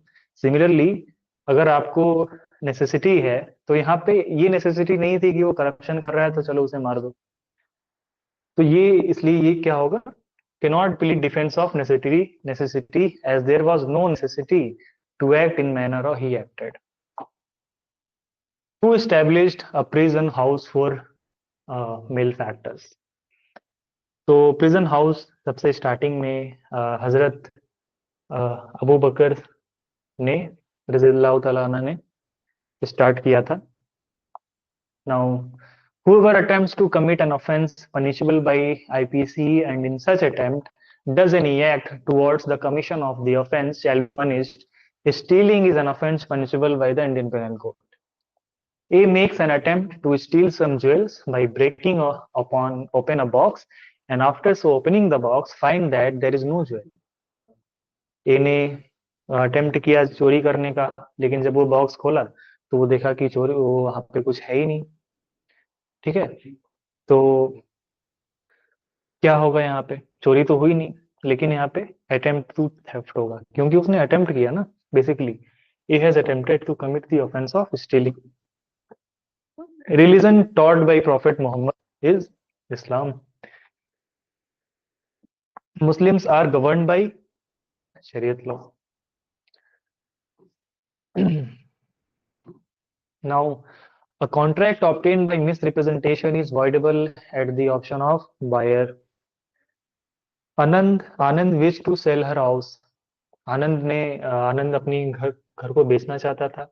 Ambhuti approached her with an offer to buy the house and Anandi shows her the house. आनंद ने हाउस दिखा दिया अनुभूति को जो खरीदना चाहता था. The house was in an average condition and it was evident that it required repairs. Repair की जरूरत थी, without which it was uninhabitable. Anandi does not tell anything regarding the required repairs to be livable. Anubhuti purchases the house for a huge consideration. Later on, when she wants to shift into the house to start living, she realizes the heavy repairs that the house requires urgently. तो यहाँ पे क्या होगा? क्या हम ये कह सकते हैं कि आनंद ने मिस रिप्रेजेंट किया फैक्ट्स को? अगर हम फैक्ट्स को देखें तो यहाँ पे आपको पता होगा कि आनंद ने अनुभूति को अच्छे से घर को दिखाया था। ठीक है, अच्छे से घर को दिखाया था। हाउस उस वो सामने दिख भी रहा था कि यहाँ पे रिपेयर की बात है, और उस टाइम आनंदी ने कुछ नहीं बोला, not tell anything regarding the requirements. तो यहाँ पे मिस रिप्रेजेंटेशन नहीं बोला जाएगा। आनंद ने कोई मिस रिप्रेजेंटेशन नहीं किया था। इट वॉज इट्सो फैक्टो कि चीजें सही नहीं थी, लेकिन इसने इग्नोर किया आनंदी ने। फिर वो सब्सिक्वेंटली ये क्लेम नहीं कर सकती है कि इसने मिस रिप्रेजेंट किया। तो इसका आंसर ये होगा, अनुभूति will not succeed because she she has to be careful about what she is purchasing in all circumstances unless कि छिपाई गई चीजें हो। लेकिन यहाँ पे छिपाई नहीं गई थी, यहाँ पे आनंद ने तो बिल्कुल दिखाई। Now two major sects of Muslim, Shias and Sunnis. A minor is not competent to enter into contract, and the law will assume that the contract never happened and everything will be resolved. Minor contract नहीं कर सकता। Minor के द्वारा contract की गई हुई जो contract होती है वो वॉइड एब इनिशियो होती है, उनकी कोई वो नहीं होती है वैल्यू। फैक्ट्स क्या है? अ माइनर गर्ल जो है वो मिस रिप्रेजेंट करती है अपनी एज को और कॉन्ट्रैक्ट करती है for purchase of expensive vehicle. After the vehicle has been bicycle, sorry, has been delivered, she refused to pay the price and claimed that she is minor and the contract is not legally binding। तो यहाँ पे क्या होगा? क्योंकि contract void ab initio था, तो bicycle जो है कॉन्ट्रैक्ट इज वैलिड, वैलिड ही नहीं होगा। माइनर के द्वारा कॉन्ट्रैक्ट हो ही नहीं सकता है। A contract is voidable, voidable भी नहीं होगा। माइनर की कॉन्ट्रैक्ट वॉइड एब इनिशियो ही होती है, started from the beginning. Contract is void ab initio and the court can direct the minor to restore the prizes, restore the bicycle of other party. तो C will be the right answer. Muslim law applies to Muslim by birth and origin, Muslim by religion और conversion. Yes, दोनों पे मुस्लिम law apply होता है। Both will be the right answer. A Muslim can marry any member of wives not exceeding 4. Partnership is a relation between persons who have agreed to share the profit of a business, agreed to share the profit of business carried on by all or any of them acting for all. Now facts क्या है? XYZ forms a partnership firm, all the partners investing in capital 70 lakhs each, 70 lakh तीनों ने दिया। It is agreed that instead of their shares in the profit of firm Y and Z will continue to charge interest at the rate of 50% per annum on their capital, irrespective of the fact where the firm is making profit or not. मतलब firm profit करे या ना करे, but इन्हें 50% per annum मिलेगा। But हमें principal में क्या है? Share of the profits. एक एसेंस जो है वो पार्टनरशिप का ये है कि एग्रीमेंट होनी चाहिए for the share of the profits of business, not only कि प्रॉफिट हो भी नहीं रही है और आपको पैसा चाहिए।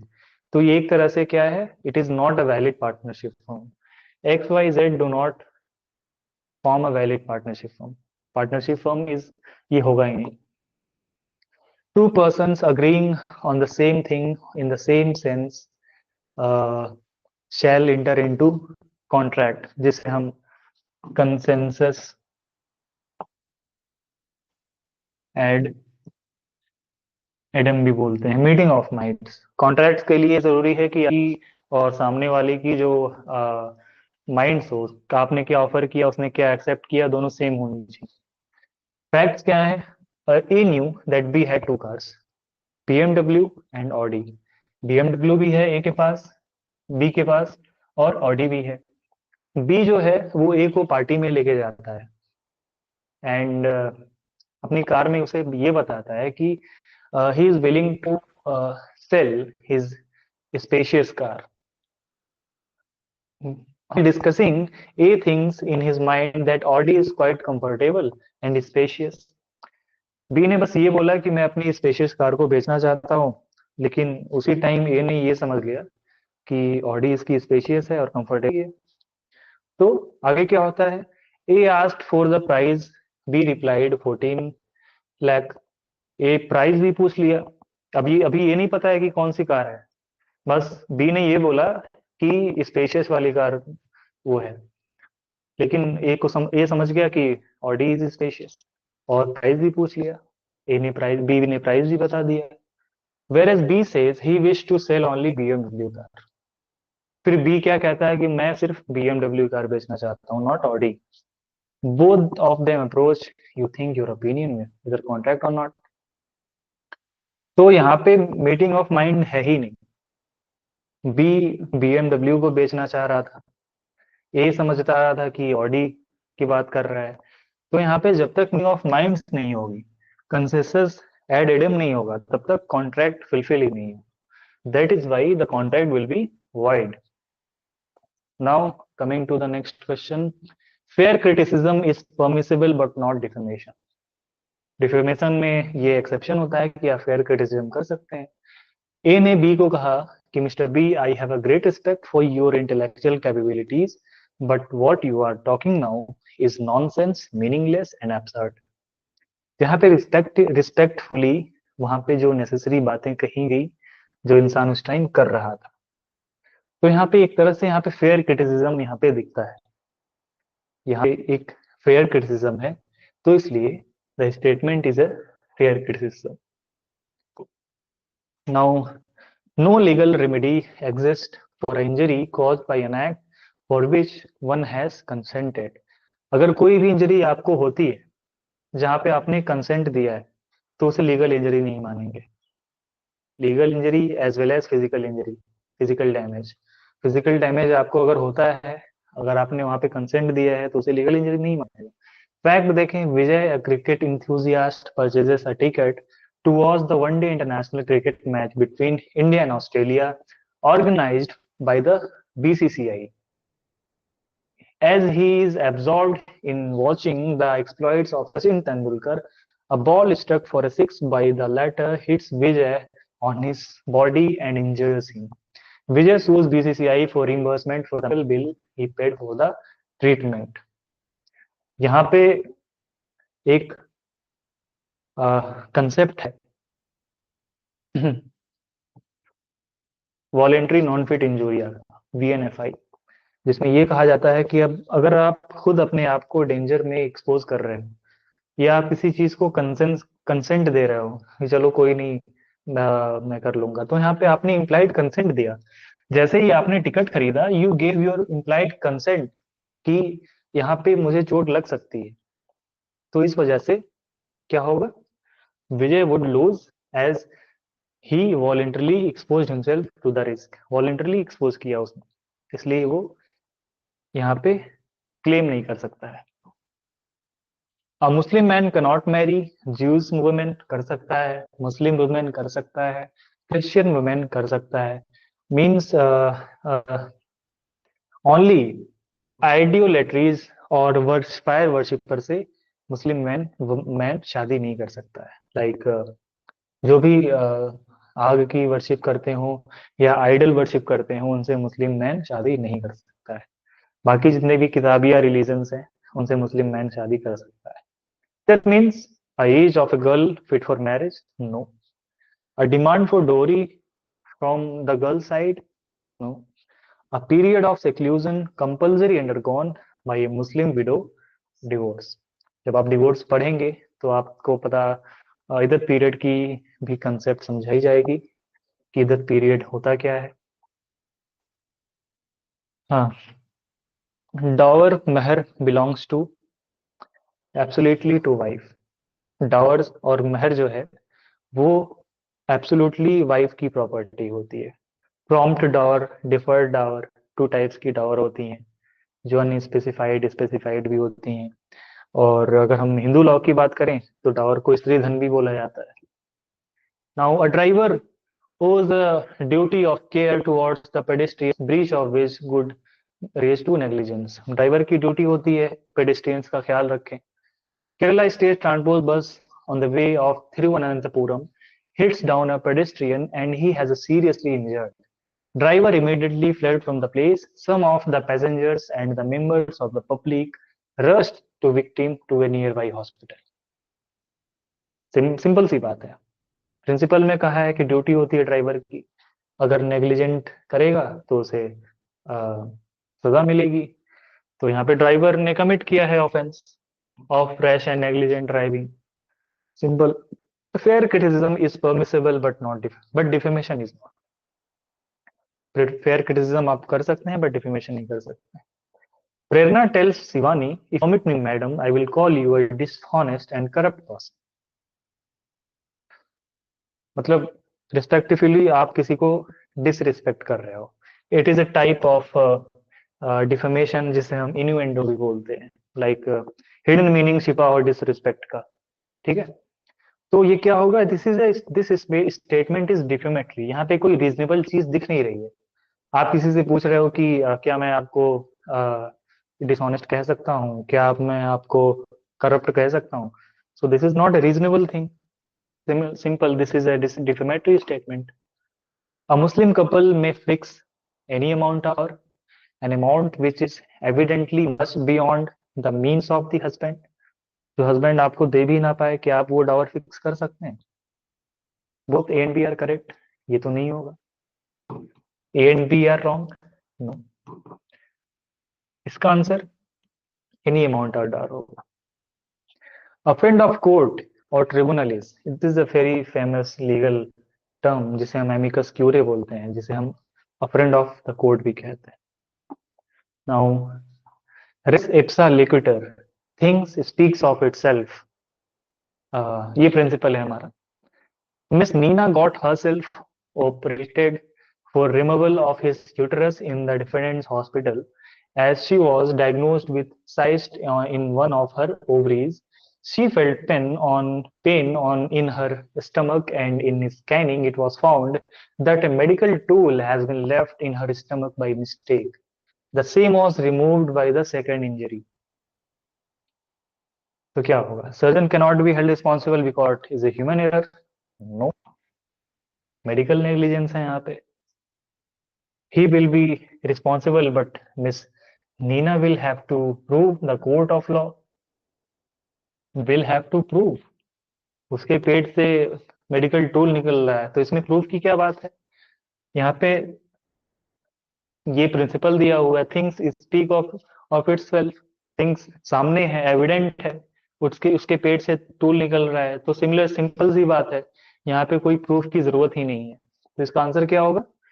Surgeon will be responsible as Neena need not to prove it because things speaks for itself। Now, relationship between faith and trust is called fiduciary। Fid means होता है faith, root word, जिसे हम fiduciary भी बोलते हैं, feudal भी बोलते हैं, feudal relation। तो this is fiduciary। ठीक है। Battle of Ghagra was fought in which year? Battle of Ghagra was fought in 1529। Where is the headquarter of WHO? WHO की जो हेडक्वार्टर है वो जेनेवा में है। WHO की logo, there are currently 194 member states हैं WHO में, and 150 countries में WHO की ऑफिसेस हैं और 6 रीजनल ऑफिसेस हैं। WHO ने फंक्शनिंग 7 अप्रैल 1949 से स्टार्ट किया था और 7 अप्रैल को ही वर्ल्ड हेल्थ डे भी मनाया जाता है। Now coming to the next question, who won Nobel Prize in 2006? 17, not at all important. ठीक है, हम बात करेंगे 2024 में नोबेल प्राइज किसे मिला, क्योंकि यही हमारे लिए इम्पोर्टेंट है बेसिकली। 2024 की हम अगर लिस्ट देखें तो साइकोलॉजी एंड मेडिसिन में Victor Ambros and Gary Ruvkun को डिस्कवरी ऑफ माइक्रो आरएनए के लिए नोबेल प्राइज मिला। फिजिक्स में John J Hopfield, Geoffrey Hinton, David Baker and Demis Hassabis and John M Jumper को फिजिक्स में John H Hopfield and Geoffrey J Hinton को award मिला। किस लिए? Use of statistical physics concepts in the development of artificial neural networks। Chemistry में David Baker and Demis Hassabis and John M Jumper, 3 लोगों को मिला है। ठीक है, व्हाट? डेविड बेकर को for computational protein design and Demis Hassabis and John and Jumper को for protein structure prediction. Protein structure की जो प्रिडिक्शन एक एआई टूल इन्होंने बनाया है प्रोटीन स्ट्रक्चर को प्रिडिक्ट करने के लिए, इसलिए इन्हें है। लिटरेचर में हैन कैंग को मिला है। He is a South Korean writer for her intense poetic prose that confronts historical traumas and exposes the fragility of the human life। Han Kang को लिटरेचर में अवार्ड मिला। पीस में निहोन हिनानक्यो, जापानीज ऑर्गेनाइजेशन है ये किसी person को नहीं मिला। This is a Japanese organisation for their efforts to achieve a world for its efforts to achieve a world free for of nuclear weapons for demonstrating through witness testimony nuclear weapon must never be used again। Economics में Daron Acemoglu, Simon Johnson and James A Robinson को economics में मिला for the studies of how institutions are formed and affect prosperity. तो ये है 2024 की list जिसमें इन लोगों को अलग अलग फील्ड में नोबेल प्राइज मिला। नोबेल प्राइज की हम अगर बात कर रहे हैं तो हमें हिस्ट्री भी जानना जरूरी है कि नोबेल प्राइज स्टार्ट कब हुआ। Alfred Nobel, he was also inventor of dynamite, इन्होंने नोबेल प्राइज को स्टार्ट किया एंड जिन्होंने ह्यूमन काइंड के लिए बेनिफिट किया, इन लोगों को नोबेल प्राइज मिलना स्टार्ट हुआ। पहली बार 1901 में नोबेल प्राइज मिला। इन सारी फील्ड्स में नोबेल प्राइज को दिया जाता है एंड इकोनॉमिक्स जो है वो 1968 में ऐड हुआ था। 1968 में economics was not the part of the starting Nobel Prize and the prize ceremony जो है वो स्टॉकहोम एंड स्वीडन में होती है एवरी ईयर दिसंबर में। पीस प्राइज एक एक्सेप्शन है। पीस प्राइज की जो सेरेमनी है वो नॉर्वे में होती है। मीन्स बाकी के सारे प्राइज की जो सेरेमनी होती है वो स्वीडन में होती है, but peace prize ceremony Norway में होती है। Nobel prize can not be given posthumously, after death Nobel prize नहीं मिलती है और एक बार में 3 से ज्यादा लोगों को नोबेल प्राइज नहीं दिया जाता है। मैक्सिमम 3 लोगों को एक फील्ड में नोबेल प्राइज दिया जा सकता है। अगर हम बात करें इंडिया की, Rabindranath Tagore was the first person who got Nobel Prize in 1913 and not in India, in all over Asia. He was the first Asian who got the Nobel Prize in 1913. And the first woman who got Nobel Prize is Mother Teresa, first Indian woman, Mother Teresa, for a peace in 1979. So this is all about Nobel Prize. Now into the next question. 7th schedule of the Constitution of India contains provision regarding Union, State and concurrent list. Initially it was 59 items. मैं इसको आपको पहले भी पढ़ा चुका हूँ, कौन सी list में कौन कौन सी आर्टिकल्स हैं। 7th शेड्यूल ऑफ कॉन्स्टिट्यूशन में इसकी बात हुई है। तो ये कहाँ से आया था? जो लिस्ट आए थे वो इनकी सोर्सेस क्या थी? तो ये आया था गवर्नमेंट ऑफ इंडिया एक्ट 1935 से, इसे लिया गया था। Fundamental duties are borrowed from which country? Fundamental duties are borrowed from USSR. USSR से हमें हमने फंडामेंटल ड्यूटीज के कंसेप्ट को लिया था। नाउ अब ये रशिया हो चुका है। Animals are divided into invertebrates and vertebrates on the basis of absence of presence and presence of vertebral column respectively. According to this information, human beings, अगर आपके पास कॉमन सेंस होगा तो आप यहाँ पे अगर हाथ लगाएंगे तो आपको पता लगेगा कि यू हैव वर्टिब्रेट्स, तो आंसर होगा vertebrates, human vertebrates.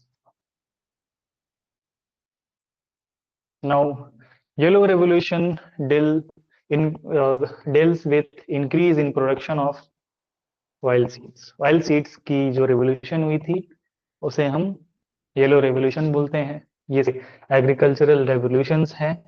Green revolution related to agriculture, white related to milk, pink related to onion and pharmaceuticals, blue related to fish and aqua, silver related to eggs, plain related to fruits, honey and horticulture, yellow oil seeds, red meat and tomato. Which state is known as a spice garden? Kerala. Sorry. Now, Kalahari Desert is located in Kalahari Desert. अब नाम पे मत जाइएगा, Kalahari Desert sounds so Indian, but Kalahari is situated in Africa. Now, these are the top 10 largest deserts in the world. First one is Antarctica. Antarctica भी desert है। Desert मतलब ये नहीं होता है कि सिर्फ रेगिस्तान ही हो। डेजर्ट आर दैट प्लेसेस जहाँ पे कोई एग्रीकल्चर ना हो, बैरन लैंड हो, वेदर इट इज कोल्ड और वो। Second one is Arctic, third is Sahara, fourth is Arabian, fifth is Gobi. Gobi is present in China and Mongolia. Kalahari is present in southern Africa. Great Victorian Desert is present in Australia.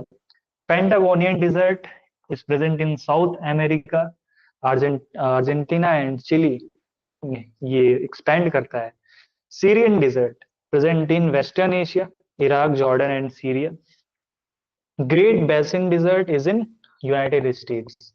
तो कई बार ऐसे questions भी आए हैं जहां पे आपको desert दिए गए होंगे, आगे कंट्रीज के नेम लिखे होंगे, आपको मैच द फॉलोइंग करना होगा, तो ये इंपॉर्टेंट है। Now, Kathakali is the classical dance drama of Kerala, which dates from 17th century, is rooted in Hindu mythology. What does the term Kathakali means? Kathakali means क्या होता है? तो बेसिकली कथकली मीन्स होता है स्टोरी एंड प्ले। ये जो dance है वो स्टोरी एंड प्ले पे बेस्ड होता है कथकली। और अगर हम अभी की बात करें तो टोटल 11 क्लासिकल डांसेस हैं हमारे इंडिया में। पहले 6 थे, now it has increased to 11। तो करेंटली 11 क्लासिकल डांसेस हैं। ये सारे folk dance, different folk dance जो है डिफरेंट स्टेट्स में प्रैक्टिस की जाती हैं, इन सारी की लिस्ट है। आप इस पे इसको जरूरिएगा कि कौन से, जैसे लाइक बिहार में विदेशिया, जाटा जाटिन, बहारो, जम्मू कश्मीर में रऊफ डांस, कुद ढांडी नाच, धामली, कर्नाटका में लाम्बी। सो वीडियो लॉन्ग हो जाएगा इसलिए मैं इसे स्किप कर रहा हूँ, बट जरूर से आप इसे पढ़िएगा। Now, what is the name of the rate at which the RBI lends money to commercial bank in the event of shortfall of funds? तो इसको क्या बोलते हैं? तो इसको बेसिकली हम रेपो रेट कहते हैं, जिसमें रेपो रेट में आरबीआई जो है वो बैंकों को पैसा देता है ड्यूरिंग द शॉर्टफॉल ऑफ। ऐसे ही रिवर्स में रिवर्स रेपो रेट बोलते हैं, देन बैंक जो हैं वो आरबीआई को एज अ सिक्योरिटी पैसा देते हैं रखने के लिए। The president can remove a judge of Supreme Court or Chief Justice, Chief Election Commissioner on the advice of Parliament only. Which of the following subjects are included in Union list in our Constitution? Health. Health is not. It is in state list. Health जो है वो state का part है. Defense obviously defense जो है and foreign affairs जो है वो Union list का part है. तो both B and C will be the right answer.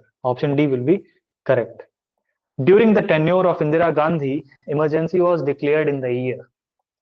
Emergency was declared in the year 1975, emergency की बात है तो there are 3 types of emergency in India. 352 emergency due to the war, external aggression and armed rebellion. And by 54th amendment the armed rebellion word जो है वो लाया गया था और इंटरनल डिस्टर्बेंस वर्ड को स्किप हटा दिया गया था, सब्स्टिट्यूट कर दिया गया था. तो ये क्वेश्चन भी आ सकता है कि by which act, by which amendment armed rebellion word was substituted, external internal aggression was substituted, armed rebellion word यहाँ पे यूज हुआ by 44th amendment. Now internal disturbance was that word जिसको हटा के हम armed rebellion word लाए.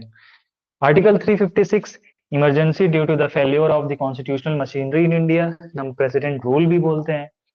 360 financial emergency due to the threat of to financial stability और the credit of India. तो ये 3 टाइप की इमरजेंसीज हमारी कॉन्स्टिट्यूशन हमें प्रोवाइड करती है.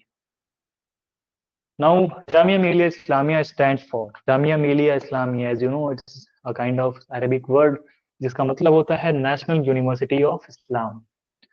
Which of the following contributions were made by D.S. Kothari Commission towards the Indian education? Indian education के लिए डीएस कोठारी कमेटी ने क्या किया? It put forward the vocalisation of secondary education, सही बात है. It suggested guidance and counselling and integral part of, सही बात है. It stressed the importance of moral education, सही बात है. तो all of the 3 options are correct. White revolution milk से रिलेटेड है. नाउ establishment of University Grants Commission (UGC) was one of the recommendation of Radhakrishnan Committee. Jamia Millia Islamia becomes a central university in 1988. 1988 में Jamia Millia Islamia became the central university. Which state is not the neighbor of Jharkhand? Jharkhand का neighbour कौन नहीं है? Map में देख लेते हैं, पता लग जाएगा अभी. उड़ीसा नेबर है, छत्तीसगढ़ नेबर है, उत्तर प्रदेश नेबर है, बिहार नेबर है, वेस्ट बंगाल नेबर है. तो इसमें Madhya Pradesh odd one out लग रहा है, ये तो है ही नहीं, दिख ही नहीं रहा उसमें. तो Madhya Pradesh will be the right answer. Madhya Pradesh. Jharkhand की स्टैब्लिशमेंट कब हुई थी?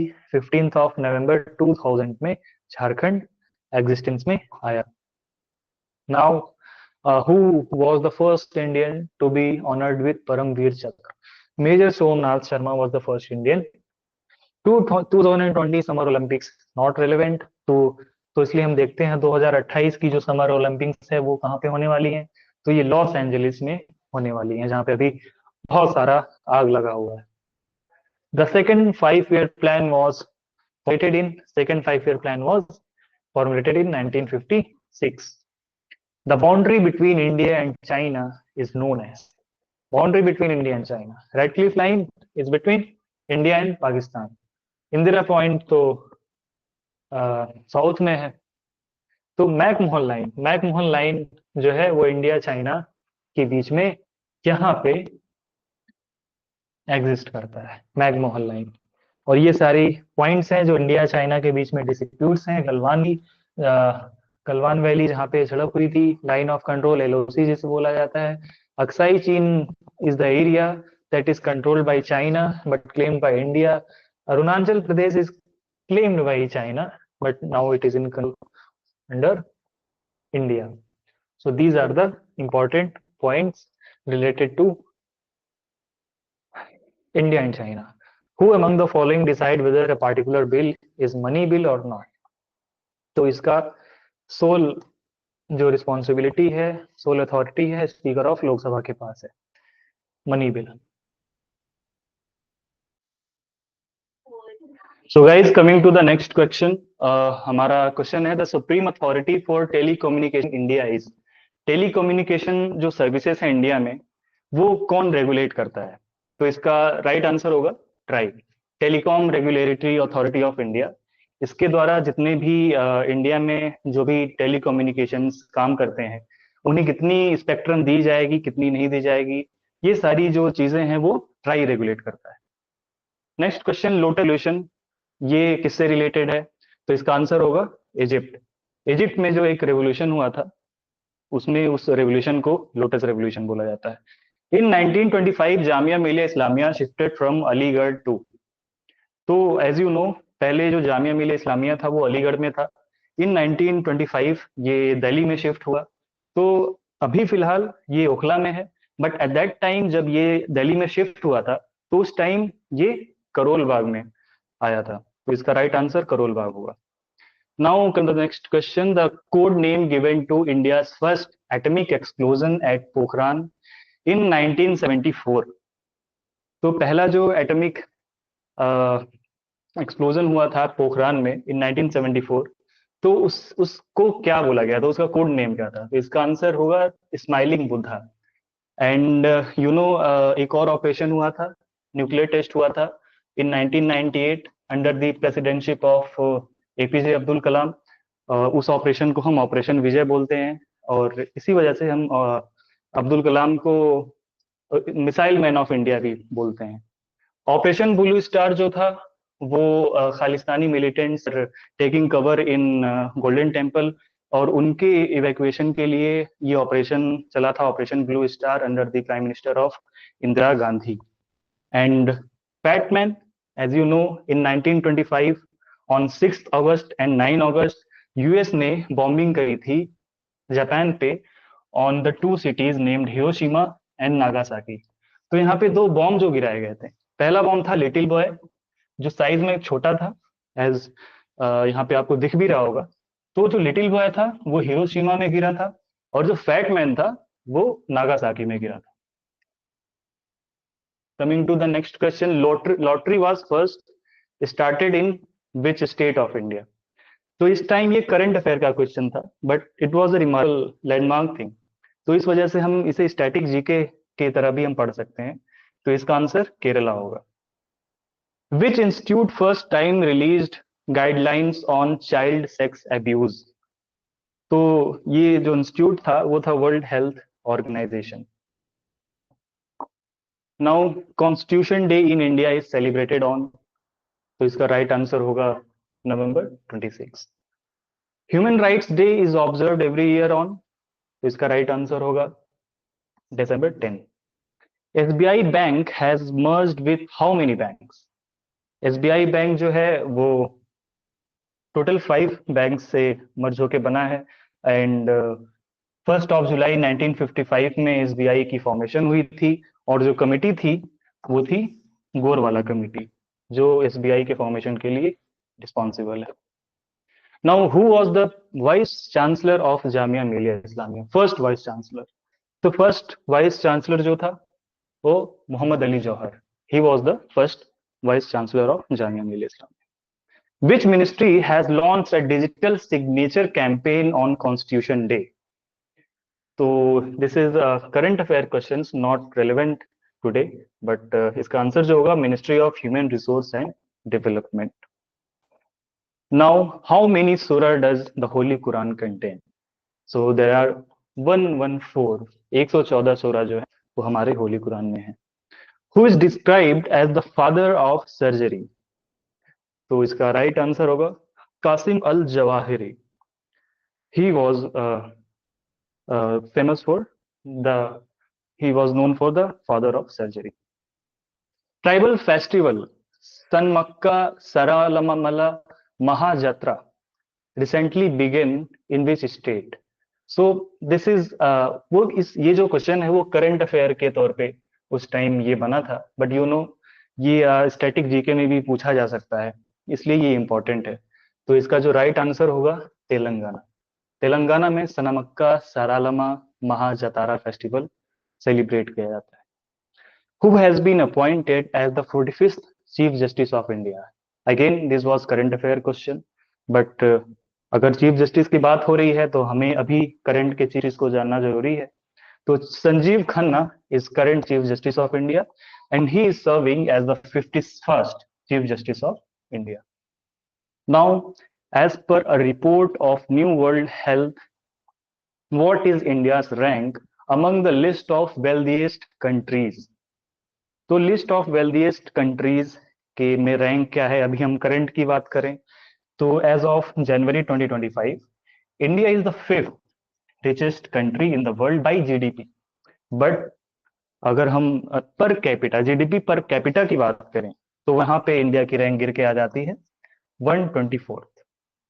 तो जीडीपी, ओवरऑल जीडीपी से हम अगर इसे कैलकुलेट करें तो इंडिया की रैंक 5th है। जीडीपी कैपिटा की अगर हम बात करें तो वहां पे इंडिया की रैंक 124th है।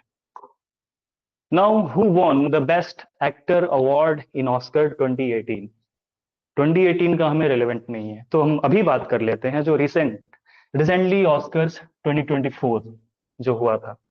तो वहां पे बेस्ट पिक्चर किसे मिली थी? ओपेनहाइमर को। This director was Christopher Nolan. Emma Stone को बेस्ट एक्ट्रेस अवार्ड मिला था for Poor Things. Best actress in a supporting role is Da'Vine Joy Randolph, and best directing was given to Christopher Nolan for Oppenheimer. Best actor in a leading role is Cillian Murphy for Oppenheimer. Best actor in supporting role is given to Robert Downey Jr. for Oppenheimer. Best writing is given to American Fiction written by Screen of Cord Jefferson. Best writing original screenplay was given to Anatomy of a Fall, a screenplay by Justin Triet and Arthur Harari. So ये था 2024 का Oscar जिसमें ये इन लोगों को मिला। अगर हम ऑस्कर की बात करते हैं तो हम हिस्ट्री भी समझते हैं ऑस्कर की, कि द फर्स्ट एकेडमी अवार्ड्स जो ऑस्कर की मिलनी स्टार्ट हुई थी वो first it was held in 1929। And पहला जो ऑस्कर जो मिला था, सॉरी, जो ऑस्कर जो अवार्ड है उसको जो बनाया है, स्कल्प्ट जो किया है, उनका नेम है George Stanley. George Stanley is the person who sculpted the Oscar award, and the design was based on the sketches by MGM art director Cedric Gibbons. It is not quite relevant, you can skip. In 1929, the first Oscar was presented at initial award banquet on this to Emil Jannings for the best actor. So best actor, first best actor Oscars award मिला था Emil Jannings को. Now, who became first female pilot in Indian Navy? As you know, उस time ये काफी famous question था. It was a current affair questions, but it was a landmark question. इसलिए ये GS में बन गया, इसलिए ये इंपॉर्टेंट है. तो इसका आंसर होगा लेफ्टिनेंट शिवांगी को ये award, sorry, she was the first female pilot of Indian Navy. Now, which country recognizes yoga as a sport? So Saudi Arabia was the first foreign country who recognizes yoga as sport. Now, who joins forces with NASA to develop flying taxis? किसने NASA के साथ memorandum of understanding किया है to develop a flying taxis? तो इसका answer होगा उबर.